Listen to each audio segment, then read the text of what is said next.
Hello and welcome back. So continuing on, in this video, Nelson is going to be, actually implementing more functionality in the parser, but we'll do this by way of writing some new tests in the test rig. Nelson? All right. So the first things we're going to do are implement the element and ID selectors. So those are going to be very, very straightforward, but we need test cases for them. So I want a parser given ID selector executes proper actions equals new parser test rig, and our input is just going to include ID item font 12 pt, something like that, where we're really just testing the ID selector, but we also want to make sure that it can properly execute the properties afterwards. So then to write this rig up, we just have to say we want to expect a rule. Inside this rule, we want to expect a selector. Inside this selector, we want it to be an ID selector with the ID of ID-item. Then we also want to select a property with the name of font and a value of a number value 12 with the number unit of pt. And that's it. And then we say rig.run. So just to make sure that I'm not crazy, let's watch this test fail. And doesn't fail, it just gets into an infinite loop. Yeah. So let's jump over to our parser and let's see what... Actually, hold on, let me do that so this question mark thing goes away. It really irritates me when that does that. Just hit the delete key. Okay, I'm happy. Okay, so this is going to be really simple because we're going to follow the exact same pattern we did with our class selector and pseudo selector. I'm going to say if the next token is a hash, then ID selector. Create a method ID selector. I'm going to bring it underneath class selector, and I'm just going to copy and paste class selector because we're pretty much doing the same thing. We're matching out the hash. We're looking ahead once to get our ID text. We're matching out an identifier, and then we're setting an ID selector. And guess what? Boom. That's it. Nice. So, and you see that our ID selector doesn't actually impact any of the other tests, which is nice. So yeah, that was incredibly easy. So yeah, you see that writing recursive descent parsers by hand is really, really straightforward if you know, well, programming. So, because it's just really just using the language's functionality or features such as methods and recursion and other stuff like that, inheritance, to basically embed a DSL-ish type language where you express what you want to expect and what information you want to grab out. Sometimes I find that writing a tiny little recursive descent parser is faster than using things like regular expressions when you're trying to parse something that can't be easily, is very recursive in nature, which regular expressions don't do very well with. So the next thing is I'm going to go do an element selector. I'm going to copy and paste this test, and I'm going to say given an element selector, and I'm going to say h1, and instead of expecting an ID selector, it's going to expect an element selector of h1. Now if we run this, we should get an infinite loop, or a failure, whichever one. And to implement it, all we have to do is say, if we're parsing out selectors and we find an identifier, then go ahead and do an element selector.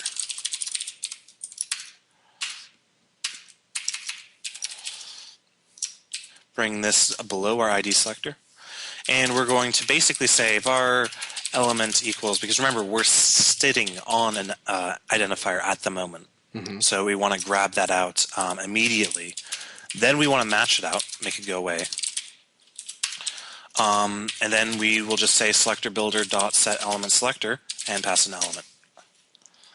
So if we run this test, we now have success. And you'll see that what the parser actually did, rule entered, selector entered, element selector h1, which is the important bit, and then property font 12 points. Nice. So the next thing that we should do is figure out how we're going to implement the difference between a descendant and an immediate descendant selector.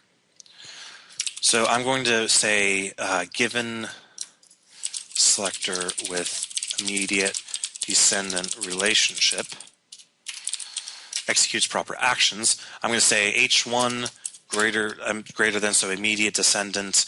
Let's just say em immediate descendant of span. I don't know why you would have a structure like that, but it is valid CSS. So to test this, we're going to actually make this selector a little bit more complicated. So I'm going to turn this lambda into a multi-line action by adding curlies and a semi. I'm going to say we're going to expect an element, then we're going to expect an immediate descendant, then we're going to expect another element of em, then we're going to expect an immediate descendant, and then another element of span. So that's how we're going to test this. So every time the parser hits this, it should invoke the immediate descendant method. So if I jump back over to my parser, the way we're going to handle this is we need to differentiate between three possible states that a selector could follow another selector, if that makes sense. The first state is a greater, so what you just saw, the immediate descendant. The next state is a comma, and the third state is a white space. So to do that, we're going to put that code right here. After we parsed out a selector or a pseudo-selector, we're going to determine what the lookahead is again. So next equals lookahead 1. And we're going to match based off what the next type is. So if next.type is a greater than sign, we know we are an immediate descendant. So we'll say selector builder dot push immediate descendant, and then go ahead and match out a greater, which should never, ever, ever fail. Otherwise, well, we're not going to do an otherwise just yet, because that's a different test. Okay. So at this point, this test should pass. We should now support immediate descendants, which I didn't actually run the right one. And it succeeded. And you'll see just for proof right here that the immediate descendant method was invoked every time it encountered a greater than sign. Fantastic. So if I run all tests again, that should all work. So now that's one of the cases. Like I was talking about, another case is that they're separated by spaces or white space. But the more important case that that's a superset of another case where they're not separated by anything. So if you were, to example, have an h1.test, you are saying select an h1 element that also has a class of test. So we'll figure out how to do that right here. Given combined selectors executes proper actions. So the combined selector here is going to be h1.test. The expectation is we're going to say s.element h1 and then s.class test. We're not going to push any descendant because there isn't a descendant. It's actually the same selector. So let's go ahead and run this and see what happens. We get success, which is a good thing actually, because now that this test is written, we can go ahead and write another test that will differentiate this with the space. And then we'll be able to use these two tests in combination to make sure that the parser isn't incorrectly identifying spaces within your code. So I'm going to say given any or how did I word this guy? I said given selector with immediate descendant relationship. So I'm going to say given selector with any descendant relationship ship executes proper actions. So I'll just go ahead and add space.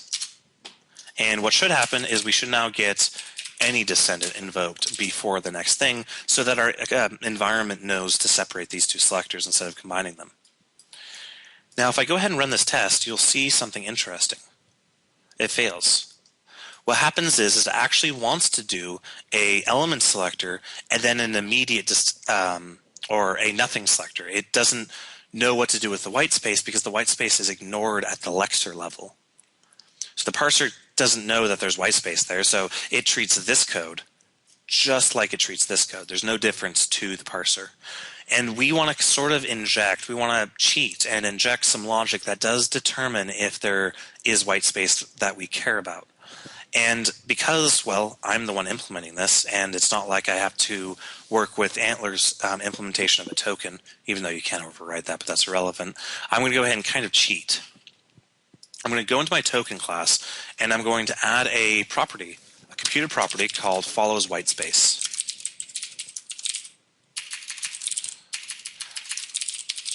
And we can use this property to determine if a token has whitespace before it.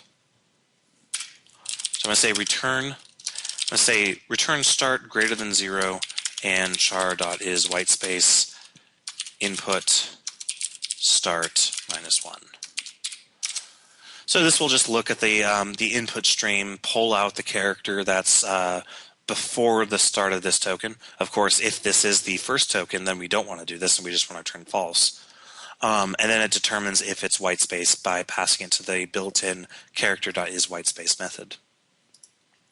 So at this point, we can say else if next.follows whitespace, then we know to push any descendant. So we can say selector builder dot push any descendant, and then we don't need to match anything because there is no whitespace token in this particular language. So let's go ahead and see what happens now. If I run all these tests, I broke all of the parser. Impressive. Yeah. I destroyed it. You did. Oh, I think I figured this out. Actually, yeah, I know what's wrong. But what's happening is my parser is seeing this space right here and saying push any descendant, even though there's no selector that follows this. But see, here's the good news. We know that whenever this scenario happens, there's always going to be an O curly. So we can say if next follows whitespace and next type is not an O curly, and we're not at the end of the stream, EOS, then go ahead and push any descendant. So now it'll push any descendant on this case, but not because of this space over here at the end. So now if I run this again, we should see a lot of success. Hey. So yeah, so now we have a lot of good stuff. The next thing I want to add in are a rule with multiple selectors. I'll show you what that looks like. Given rule with multiple selectors. And I'm going to say h1 test, comma, ID item, comma, h1, h2, h3, comma, I don't know, something dot space test, something like that. All this stuff should work at this given point because all this stuff should be tested, except for, of course, we're just testing if we can support multiple selectors. And the way to represent that with our test rig is just to call another selector method. So s.id-item, r.selector, s goes into s element h1, h2, h3.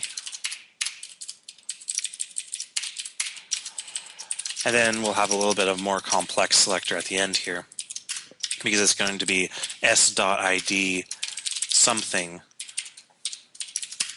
followed by any descendant, followed by a class of test. And so let's see what this does to us. An infinite loop. So let's go ahead and jump back into our parser and figure out how we can actually approach this. And the simplest way is, if you look right here, all we're going to be doing is saying, okay, we just parsed a selector, that's great. Now, is there a comma? And if there's a comma, we kind of want to restart the selector process. We want to get a new selector builder from our rule builder. So all we have to do here is say, I'm going to stick this up here because it might look a little bit nicer. We'll say if next.type is a comma, then we'll say selector builder equals style or rule builder dot create selector, and then let's go ahead and match that comma away. And now let's see what happens to our parser. Nice.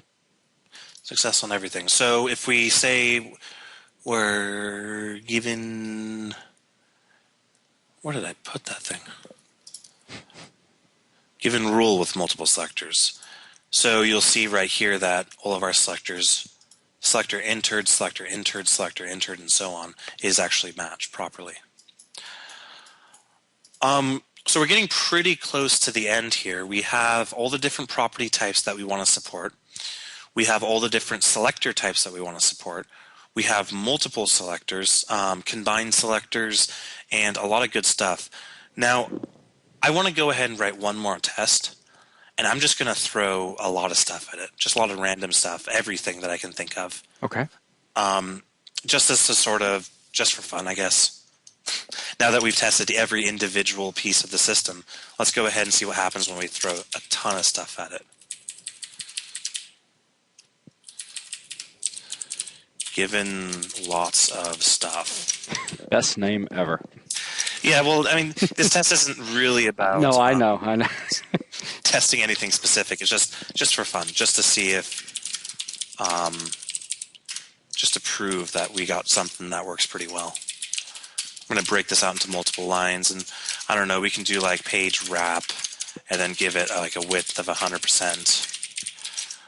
Then we can say ul dot items, give this a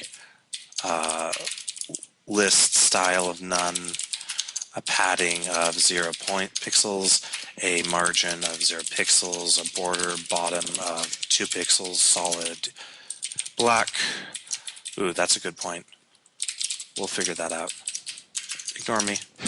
So ul.items, and then I'll jump into immediate descendant of li, bring in some margin of 5 pixels, float it on the left, do a bunch of weird stuff, and then go like ul items, li a hover, and give this like a text decoration of underline.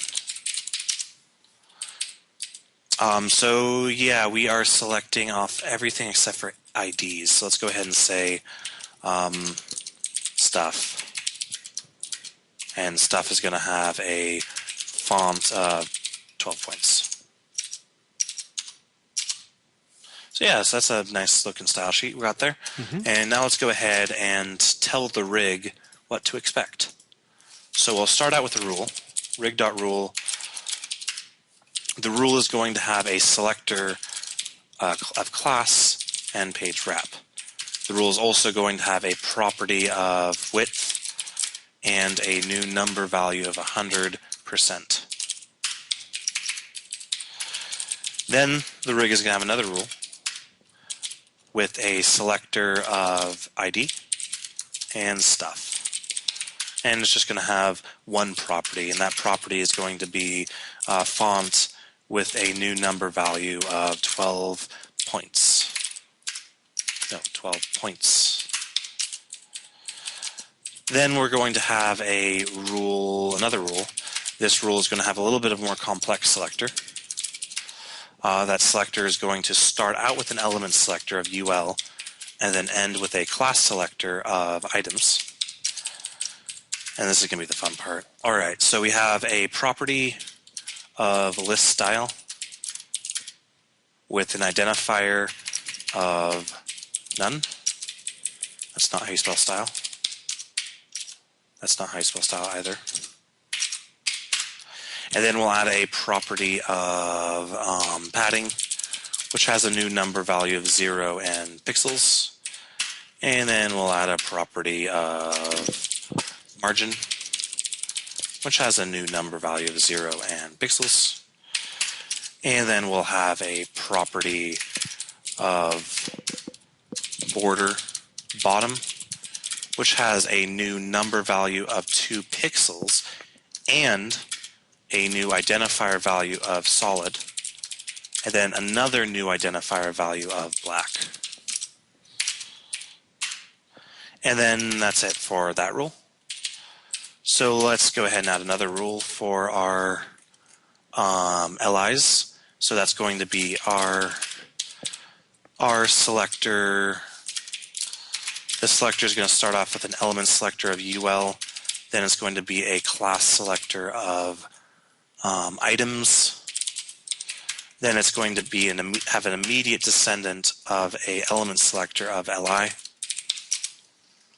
And so we have element selector, the class selector, the immediate descendant, then the element selector. Now we need a margin of 5 pixels and a float of left. So a r.property margin of 5 pixels and a property of float new identifier value left.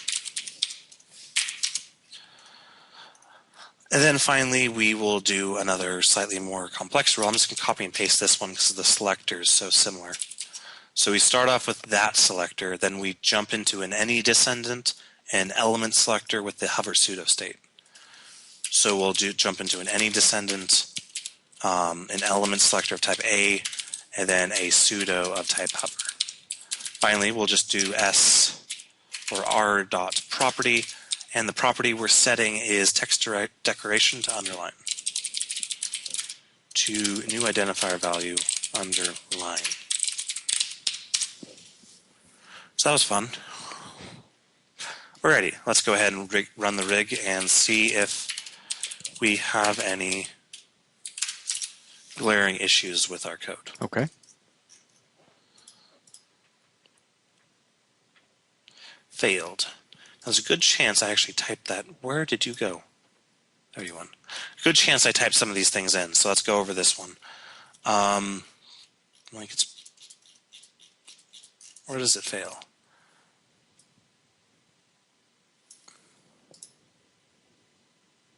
UNDERLINE, UNDERLINE. Huh. Let me go ahead and hit the handy debug button and see what it's complaining about. So it's expecting the action that we're supposed to match is supposed to have a value of underline, UNDERLINE, with the to match having a well, that's weird. Let's go ahead and jump into our identifier value object and make sure that our equals method is actually working properly, and it should be.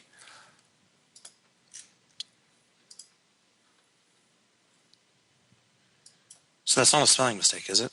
Let me go ahead. I didn't see a spelling mistake. Well, this is good. We might have just actually found a legitimate bug. Ooh. Oh, wait. The name is wrong. The name is wrong. I saw it. Okay, that's just me being stupid then. Ooh. Yeah. So that is a huge bit of completely valid CSS that has been verified to be compiled or parsed by my parser. Awesome. So, yes. Okay. That's mostly the parser. There is one more thing that we need to figure out, though. Okay. And that's going to be parsing out colors. But I kind of want to save that for the next video because there is a little bit of more complexity we'll have to deal with when parsing out colors. Okay, that sounds awesome. Well, with that, very good job, Nelson. That is going to wrap up this video, and we'll catch you guys in the next. Thanks a lot.